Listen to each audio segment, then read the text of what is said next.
I'm listening to Secretary of State Marco Rubio when he spoke at Turning Point, USA's Charlie Kirk Memorial back in September of last year. I have here about an 8-minute speech that he did in memory of Charlie Kirk, and I'm giving Rubio his props today, and I want to share an excerpt from that speech that he did at that memorial. I want to share it with you, and just listening to an excerpt, and I'll put the link in the comment section so that you can see the whole of what he had to say. But I'm here listening to him now, and I'm going to go ahead and put him on. Marco Rubio, our Secretary of State.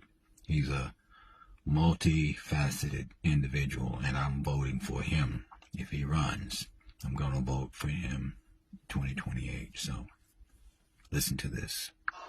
Wisdom that sometimes it takes a lifetime to accumulate. He had it in just 31 years. He was also bold. It is so easy. And listen, I've been guilty of it. I think many of us have been guilty of this. You hide behind the walls and you surround yourself with people that agree with you. We do it as a society all the time. Increasingly, people are moving into neighborhoods with other people that agree with them politically and isolate themselves from people that do not agree with them. But Charlie Kirk was bold. He actively sought out to engage peacefully, respectfully, those who he disagreed with. As recently as 2 days ago, we learned of one of the hosts on CNN who said that one of the messages he had gotten just a few days before Charlie's passing was from him, inviting him to dialogue. And he did this on campuses, he did this on podcasts, he did this on radio shows, he did this on television shows. Time and again, he sought to engage those he disagreed with because he understood that we were not created to isolate ourselves from one another, but to engage. The irony in all this is that what our nation needs, one of the many things it needs, is the ability to discuss our differences openly, honestly, peacefully, respectfully. And Charlie Kirk did that more than anyone alive in America today is doing.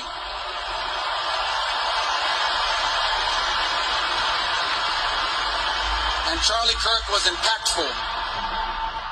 Impactful because of all the things I've said, but look around this place. There's 100-something thousand people here. The President of the United States is here. His entire cabinet is here. Television outlets and media outlets from all over the world are covering this. I just came from overseas, and every country I stopped, they gave us their condolences for his passing. Impactful. In just 31 years of life, he made a difference. He mattered, and he will matter now more than he ever has before. And let me close with this. How do you remember? This is a memorial service. It's to honor him. How do you best remember it? I'll take the liberty of saying what I think we can best do. Look, I think he had a tremendous impact on young Americans in general. I think he had a very special and direct impact on young men in this country. That's one of the greatest developments I've seen. It's been very positive. I think we remember him for that.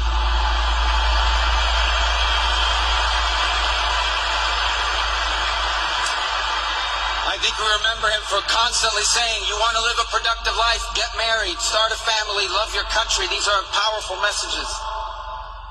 But I hope many who are watching, I imagine there are people watching here tonight that didn't know much about Charlie Kirk until 11 days ago.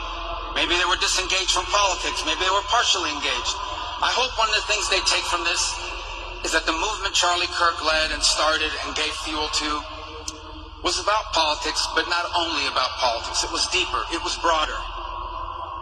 And I would say that, taking the liberty, but I'm confident he would agree, one of the things he wants us to take away from this, from all of this, is the following. His deep belief that we were all created, every single one of us, before the beginning of time, by the hands of the God of the universe, an all-powerful God, who loved us and created us for the purpose of living with him in eternity. But then sin entered the world and separated us from our Creator. And so God took on the form of a man and came down and lived among us. And he suffered like men. And he died like a man. But on the third day he rose unlike any mortal man. And then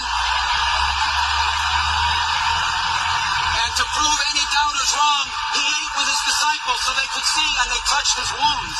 He didn't rise as a ghost or as a spirit, but as flesh. And then he rose to the heaven, but he promised he would return. And he will. And when he returns, because he took on that death, because he carried that cross, we were freed from the sin that separated us from him. And when he returns, there will be a new heaven and a new earth, and we will all be together, and we are going to have a great reunion there again with Charlie and all of the people we love. Thank you, and God bless you.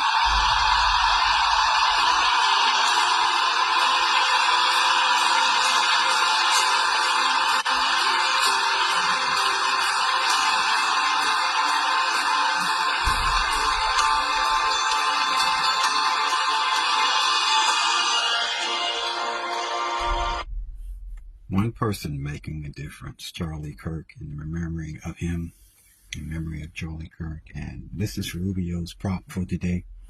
I'm going to vote for him if he runs in 2028.